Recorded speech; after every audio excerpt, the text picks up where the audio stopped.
The 8th Summit of the Community of Latin American and Caribbean States, CELAC, begins in Kingstown in St. Vincent and the Grenadines. The president of Venezuela, Nicolás Maduro, denounced the United States for its plan to steal Citgo.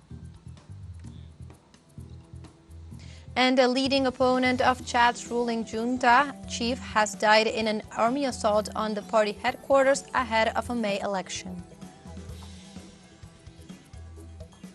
Hello and welcome to From the South. My name is Belén de los Santos, and from the TeleSUR studios in Havana, Cuba, we begin with the news.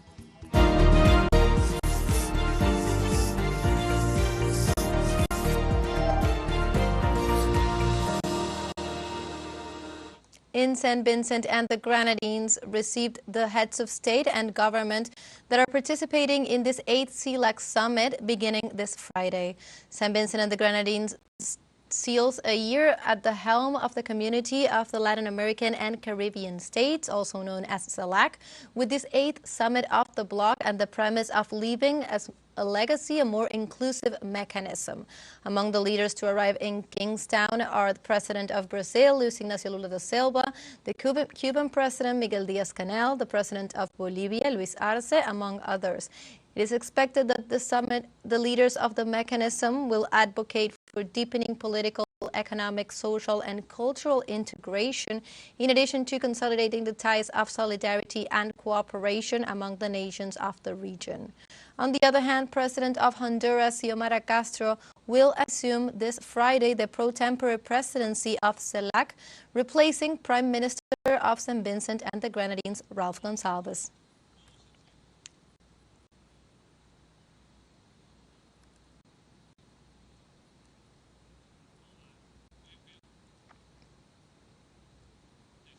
And now we welcome Fernando Casado, journalist, international analyst, and professor at the University of Manabí, to go over the relevance of this event. Welcome, Fernando.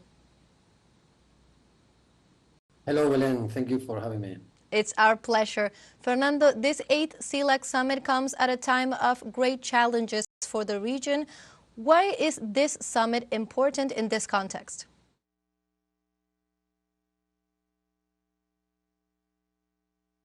I would say that this summit is really important because it's a great opportunity to bolster the regional unity. For a while, we haven't seen summits like this. Like during the first wave of the progressive governments in Latin America, we could see how CELAC was created, how the UNASUR was consolidated, or other organizations like ALBA. But for the last few years, we haven't seen a real big summit like this. Again, it went back to the OAS Organization of American States, that in a way is ruled by the US. And at the same time, its interests normally are positioned in these summits. Therefore, to have now a summit without the Northern American states of the region, where the subject of interest of the Latin American countries are going to be discussed, I think it's already an achievement, especially when for a while we haven't had this kind of summits that were missing because of how the region changed and went towards ideological, liberal, and rightist position.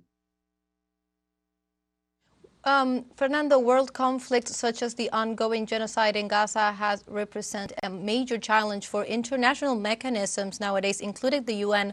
What role do you think that mechanisms such as the CELAC can play in this geopolitical scenario?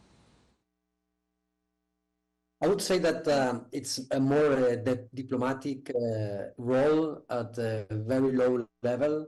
Now all the hegemonic powers are putting attention into Gaza and the Israeli-Palestinian conflict. I think that it's important that countries like Chile, for example, has a big Palestinian population, and Latin America has shown great solidarity feelings and links with Palestine, recognizing and acknowledging Palestine as a state. But at the same time, I would say that it has a very secondary role especially because of the peripheric position of Latin American in comparison with what is going on right now in Palestine. I would say that the attention is focused on other subjects in these CELAC meetings. It's more first to regain, to retake the integrity unit objective. That's a very important aim. The region, and it's something the region has really to work on it.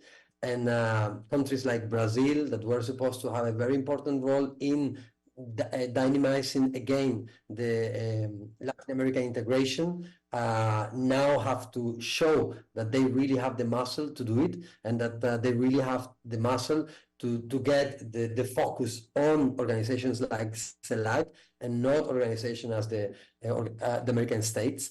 And also conflicts, internal conflicts like the Essequibo between Guyana and Venezuela are things that can be also discussed, and reasonable negotiations and achieve agreements can be actually done in CELAC. Cooperation in narco traffic, for example, is also another important subject that could be dealt with within the region and with other regions like the European Union. We saw in the summit a few days ago in Bolivia that again, cooperation can be achieved. And again, also from the US is important, but at the same time, we see that Cuba, Honduras, and Venezuela are in the summit, Colombia, Brazil. But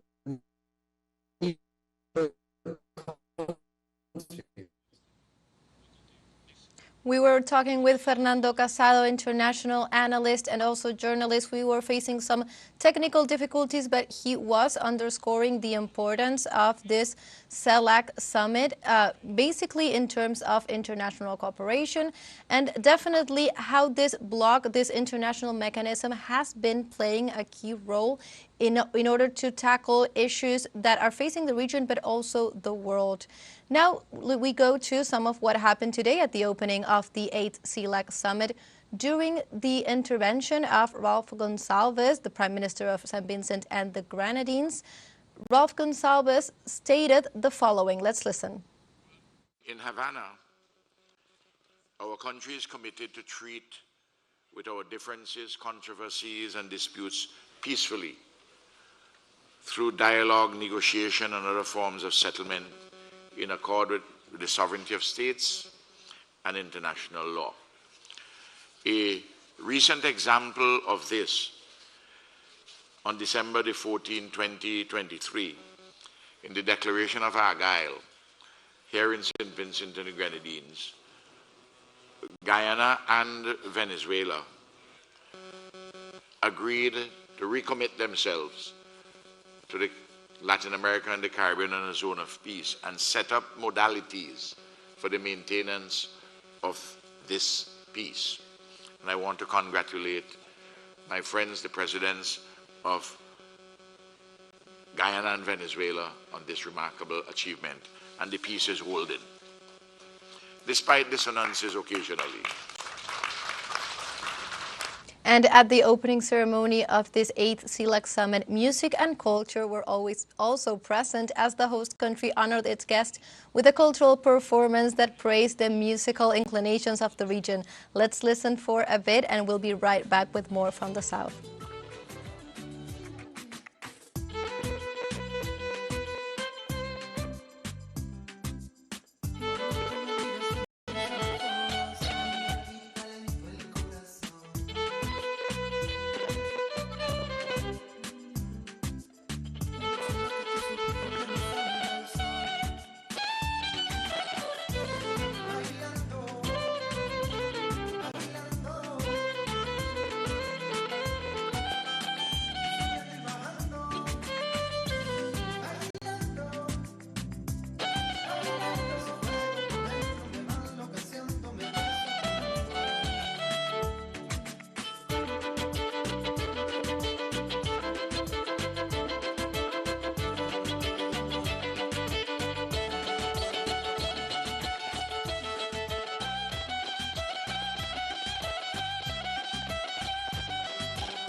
Welcome back to From the South, and at this time we go live to Venezuela, where the National Assembly is presenting its proposal for this calendar election year. Let's see.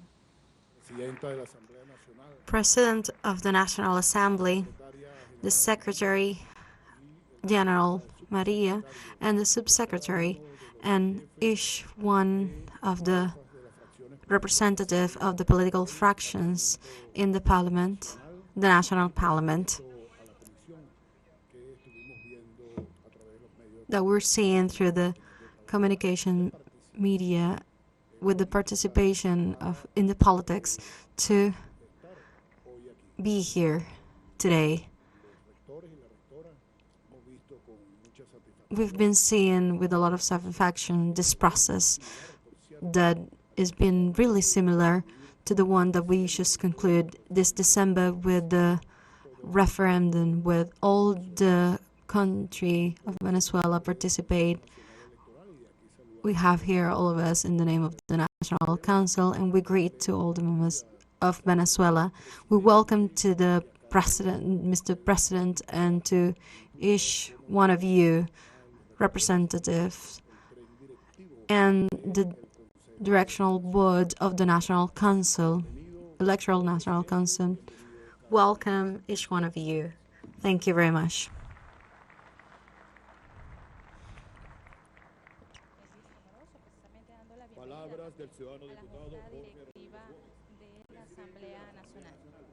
We welcome to Jorge Rodriguez Gomez, President of the National Assembly.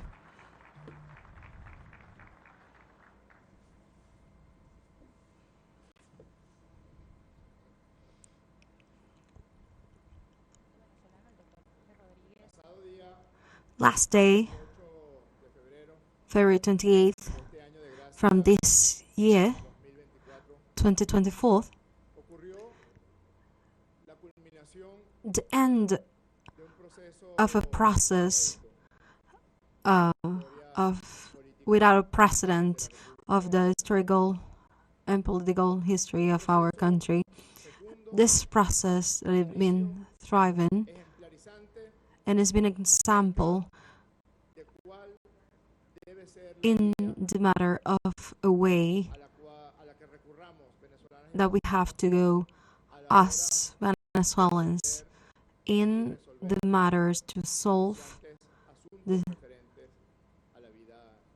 life of the nation matters. It happened with a hard effort from the National Commission of Dialogue to name the National Assembly precisely to seek to join the country, to listen the voice of everyone, to attend the requirements and the proposals and the opinions from every sector, not only of the political life, but also from the cultural, academic, and religious way, from the commerce, from workers' union, from different sectors of the economy, from the joint power, from the people, from the citizens, from that follow from their homes this process, and also participate in the work meetings. We've been summoned through 9 rounds of dialogues. We continue the task of listening to everyone in a process that was hard.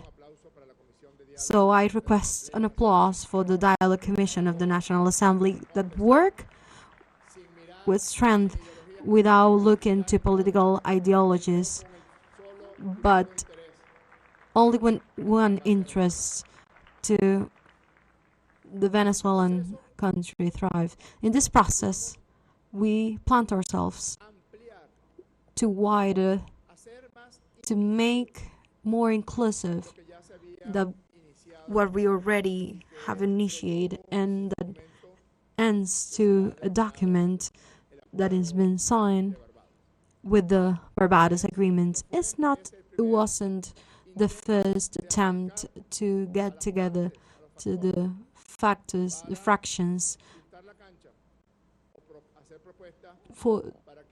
to make the proposals so the field will be painted and every single one of you will be comfortable, including and with enough warranty to participate in electoral processes. In September 2020, a document was signed with different political factors that led us to parliamentary elections of 2020 that allowed the re-election of the administrative power of Venezuela. In 2021, we produced dialogues, conversation, discussions, negotiations that led us to the direction of this National Council, Electoral National Council, and the organizations with enough guarantees of this event electoral on December 2021 that was where mayors and governors were elected of the 35 municipalities. But now we've carried out the summit in a more inclusive way.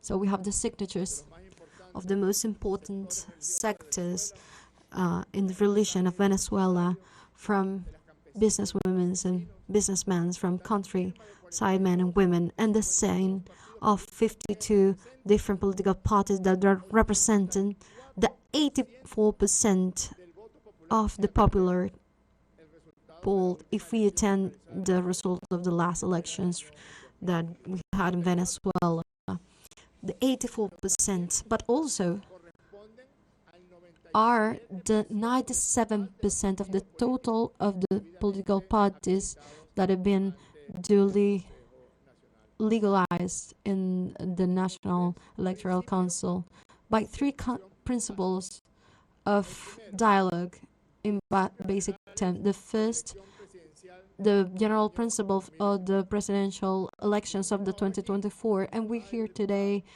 deputies, directors from the electoral power, the representatives of the National Electoral Council, that always with the discretion and with the due silence are coming with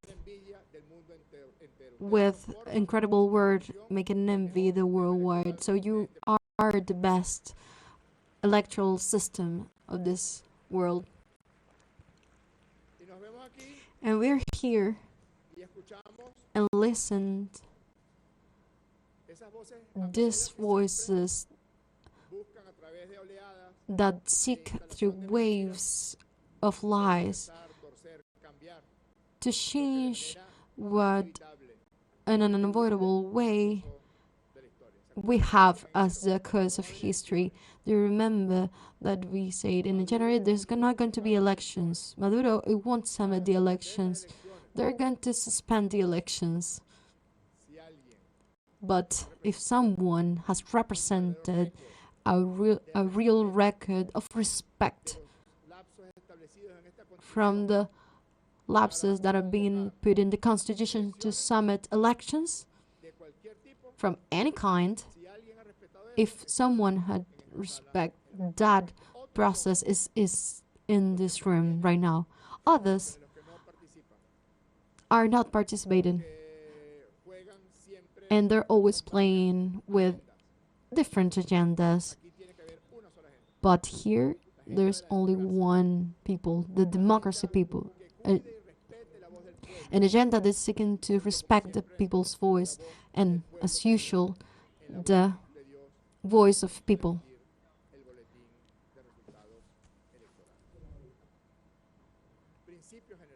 The general principles: respect to our sovereignty, and to reject any kind of ingerency in the electoral process in Venezuela. We repudiate the coercive unilateral measures and sanctions from foreign potencies, from foreign countries that are attempting to crook the cause of the people of Venezuela, with a little bit of successful, but they're trying. The respect of our independence and our institution, And they're making lies that the Electoral Assembly of Venezuela is trying to substitute the function of the Electoral General Council. Others are attacking the electoral power. Others are attacking the decisions that the Supreme Court of Justice and the executive power and the National Assembly through the legal tools that end the electoral power that, according to this constitution, is the only public power, the only entity from the Venezuelan state that is duly legalized to organize and deploy the service of the electoral process and to make real the process of electoral. This commissions, the dialogue board, is proposing the general principles, but mainly our disposition to respect as a whole the decision of the General Council that is taken from now to the glorious night that the result of the poll and point out the irreversible of the candidate that is being elected. We respect now and we respect then all along the development of the electoral program, and we will respect, as we did always, the electoral results that from the electoral power are being getting out. The guarantees of the electoral system as wide as the ones that in a natural way the Electoral Council of Venezuela is given to the voters is not a goodbye, it's not false modesty. There is no other electoral system as ours, not more efficient. There is no more trustworthy system than ours, that Venezuelan system.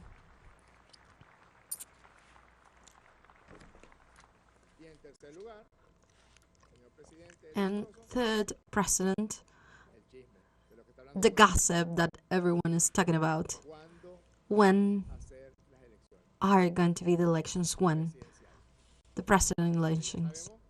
That we already know the year there's going to be performed the elections. But I'm going to tell you when we're going to make the elections. Exactly the day that the National Electoral Council determined the date, the exact date, based in the technical criteria and the planning from the directory through their organisms and mechanisms from the National Electoral Board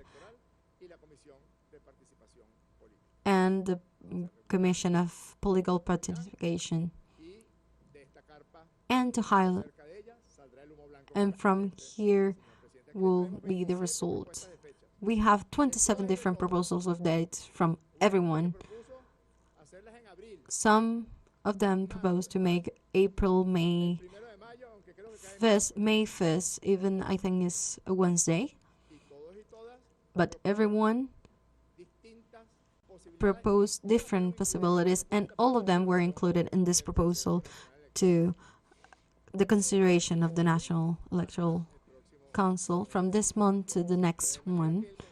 So, in a way, the National Electoral Council can evaluate the voice that want to add proposals to this round of dialogues. That is a luxury, this dialogue commission of National Assembly. We're waiting that this document is being evaluated, that we can catalog as a historical document, that you can review what is contained in this document, and you set the table for the electoral party gets activated, that for a country as ours that likes to elect, that likes to choose, that like to make decisions, that don't like that others try to make choices for them, gets into the elections massively to the electoral polls and to elect the president of the Republic of Venezuela, Bolivarian Republic of Venezuela, for the period 2025-2030. So we're waiting for that, and we're feeling that in the street. This year we can feel that this is an electoral year, and that this year, against any ideas, as usual, the people of Venezuela will pick its president, and the mechanisms of the polls mechanism will say the only truth that we need to respect: the voice of the people, the voice of God. Thank you very much. Bien, escuchábamos las palabras del presidente del Parlamento venezolano, el doctor Jorge Rodríguez, precisamente en lo que se refería a la propuesta de este acuerdo nacional que se entrega el día de hoy ante las autoridades. We were live in Venezuela. We were listening to Jorge Rodríguez, President of the National Assembly, as he was presenting the proposal of the National Assembly for this election year, for this election calendar, ahead of the elections that will take place in Venezuela in the year 2024. And like this, we have come to the end of this news brief. You can find these and many other stories on our website at telesurenglish.net. And also join us on social media. We are on Facebook, X, Instagram, Telegram, and also TikTok. For TeleSUR English, my name is Belén de los Santos. Thank you for watching.